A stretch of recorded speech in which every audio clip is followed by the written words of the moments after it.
Hello दोस्तों, आज हम ना एक नए टॉपिक के ऊपर बढ़ रहे हैं। टॉपिक नहीं है ये, कुछ ग्राफिकल रिप्रेजेंटेशन में लिखा भी हुआ है ग्राफिकल कि जो भी हम रिलेशन ड्राइव करते हैं इलेक्ट्रिक फील्ड का, उसको हम ग्राफ के साथ डिस्टेंस और इलेक्ट्रिक फील्ड का ग्राफ कैसे बना सकते हैं।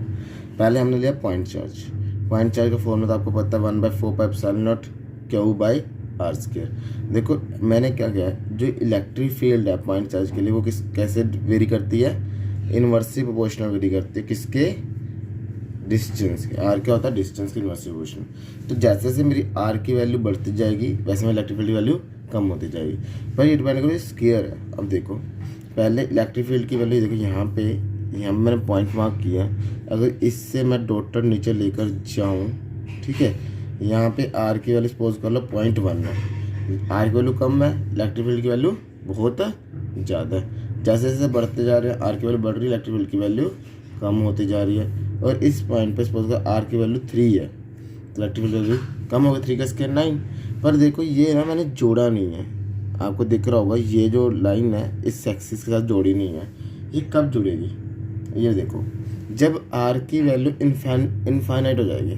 इसमें आर की वैल्यू इनफाइनाइट करिए इस रिलेशन में, when r equal to infinite then electric field equal to 1/4πε0 Q/infinity है। Something upon infinity is 0। तो ये वैल्यू, ये दोनों लाइंस तब जुड़ेंगी, जो ये इलेक्ट्रिक फील्ड की लाइन है अपनी एक्स एक्सिस के साथ तब जुड़ेगी जब आर की वैल्यू क्या हो गई, इन्फिनिटी, मतलब डिस्टेंस क्या हो, इनफाइनाइट। ठीक है, ये फर्स्ट थिंग थी। अब सेकंड है electric field due to spherical shell के लिए हमने निकाला। वो भी सपोज करो स्फेरिकल शेल है, एक अंदर पॉइंट, एक सरफेस पे, एक सरफेस के बाहर।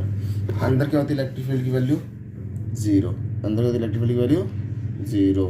तो सरफेस पे क्या होती है 1/4 Q/R से। कैपिटल आर क्या है, रेडियस, ठीक है। तो आउटसाइड क्या होती है 1/4πε0 Q/r²। Q/r² क्या है, पॉइंट सेंटर से जहाँ फाइंड करनी है। अब देखो इनसाइड तो 0 है, ठीक है, तो Q/r² की वैल्यू है तो Q/R। अब मुझे बताओ ये आर डिस्टेंस बड़ा है या ये कैपिटल आर बड़ा है या कैपिटल स्मॉल आर बड़ा है। देखो कैपिटल आर तो सरफेस पे है, स्मॉल आर कहाँ पे है, सरफेस से बहुत दूर। तो मेरे हिसाब से जो कैपिटल आर है वो छोटा है किससे, स्मॉल आर से। कैपिटल आर की वैल्यू कम है स्मॉल आर से, जिसकी ये आर की वैल्यू, डिस्टेंस की वैल्यू कम होगी तो इलेक्ट्रिक फील्ड की वैल्यू ज़्यादा होगी। तो डिस्टेंस की वैल्यू कम होगी तो इलेक्ट्रिक फील्ड की वैल्यू ज़्यादा होगी। ऐसी डिस्टेंस की वैल्यू ज़्यादा होगी इलेक्ट्रिक फील्ड की वैल्यू कम होगी। पर इनसाइड तो 0 है। बनाते हैं, देखो ये है आर इक्वल टू आर, हमने पहले पॉइंट लिया R on the surface. On the surface से पीछे वाले पॉइंट्स क्या होंगे, ये देखो ये आर है, इससे पीछे वाले पॉइंट्स पे इलेक्ट्रिक फील्ड क्या थी, यहाँ भी देखो मैं बता दूँगा।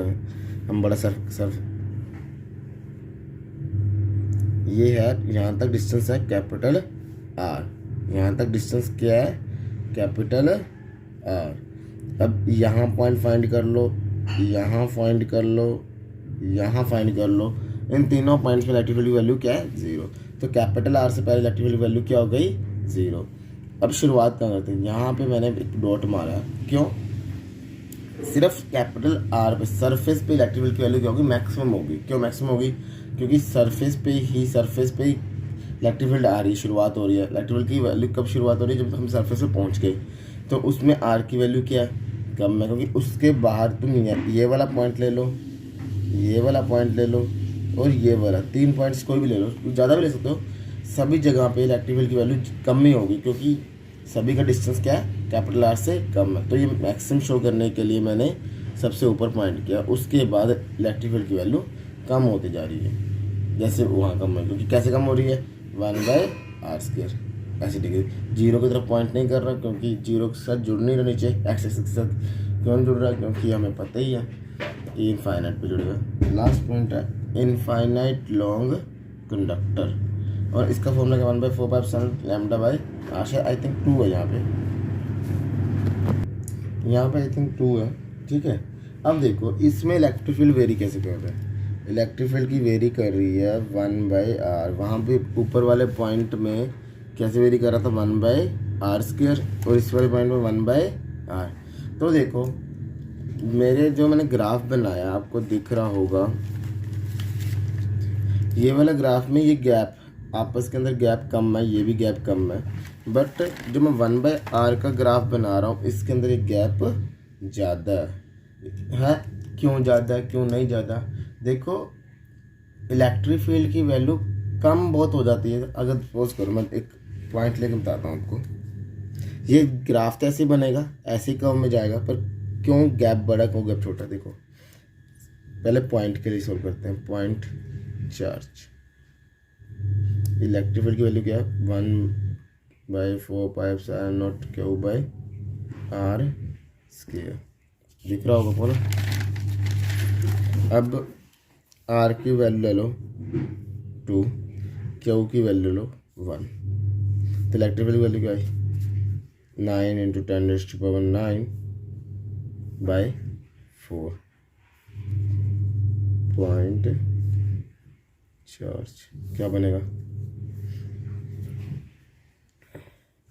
2.25 × 10⁹ न्यूटन पर कूलम। अब लो वायर के लिए इनफाइनाइट वायर, आर की वैल्यू सेम ले लो 2, क्यू की वैल्यू फिर सेम ले लो 1। यहाँ पे क्यू लेंगे, यहाँ पे लैम्डा लेंगे, लैम्डा की वैल्यू क्या लो 1। तो इलेक्ट्रिक फील्ड की वैल्यू क्या आ गई? 1/2πε0 1/2। चलो इसको हम ले लेते हैं 4 ले लेते हैं, ठीक है। तो 9 × 10⁹/2 = 4.5। फ़र्क क्या है? देखो फ़र्क किस चीज़ में आ रहा है? फ़र्क सिर्फ इस चीज़ में आ रहा है कि हमने वहाँ पे r की वैल्यू 2 ली थी, तो लेटर 2.25 हो गई। यहाँ पे भी r की वैल्यू 2 ली है, तो आंसर क्या है? 4.5। मतलब r की वैल्यू सेम लेने पे भी इलेक्ट्रिक फील्ड की वैल्यू पॉइंट चार्ज के लिए कम हो रही है, बट उसी पॉइंट पे हम इनफाइनाइट वायर की मदद से निकालें तो उसकी वैल्यू क्या आ रही है? ज़्यादा आ रही है।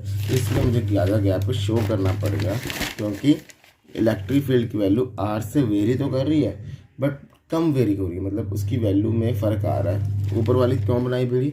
क्यों ज़्यादा कम है? क्योंकि इसलिए बनाई है क्योंकि r की वैल्यू थोड़ी सी चेंज करने में बहुत ज़्यादा वैल्यू कम चेंज हो रही है, ठीक है। आई थिंक आपको इसे समझ आ गया होगा। अगर आपको डाउट फिर भी रहा तो मुझे कमेंट सेक्शन में जो बताएं। अगर जिनके पास मेरा पर्सनल नंबर है तो वो मुझे उसमें मैसेज कर सकते हैं। Okay, thank you, have a nice day.